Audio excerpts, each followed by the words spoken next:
விடுதலை சிறுத்தைகள் எவனுக்கும் அஞ்ச மாட்டோம். புரட்சியாளர் அம்பேத்கர் யாத்துக் கொடுத்த அரசியலமைப்பு சட்டம் இருக்கின்றது. அதை பாதுகாக்கக்கூடிய மகத்தான தலைவர் எழுச்சி தமிழர் அவர்கள் இருக்கிறார்கள். இன்னைக்கு 234 மாவட்ட செயலாளர்கள் அத்தனை பேரும் சனாதன எதிர்ப்பு கள தளபதிகள் நம்முடைய தலைவர் அவர்கள் போட்டிருக்கிறார்கள்.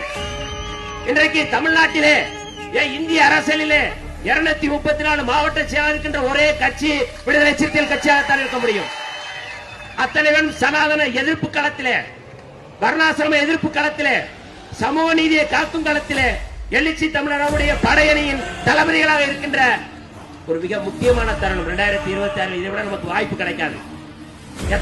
எத்தனை அமைப்புகள் எத்தனை பேர் வந்தாலும் சரி, இன்றைக்கு எல்லாரும் அஞ்சிக் கொண்டிருக்கிற வேளையில நாங்கள் தேர்தலில் நின்றாலும் சரி, தேர்தலில் தோற்றாலும் சரி, நாங்கள் பின்வாங்க மாட்டோம். யாரை எதிர்ப்பதில், RSS சங்பரிவார அமைப்புகளை எதிர்ப்பதில் நாங்கள் பின்வாங்க மாட்டோம். இந்த களத்திலே செத்து மடிவமை தவிர ஒருவரும் RSS உடைய கைக்கூலிகளாக, RSS உடைய பிள்ளைகளாக இருக்க மாட்டோம்.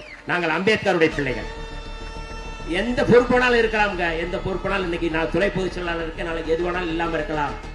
ஆனால் விடுதலை சிறுத்தை என்கின்ற பதவி, பொறுப்பு நிரந்தரமானது. அதுதான் நமக்கு அடையாளம். அதுதான் நம்மை இன்றைக்கு நிமிர்ந்து நிற்க வைக்கக்கூடிய ஒரு அடையாளமாக இருக்கின்றது.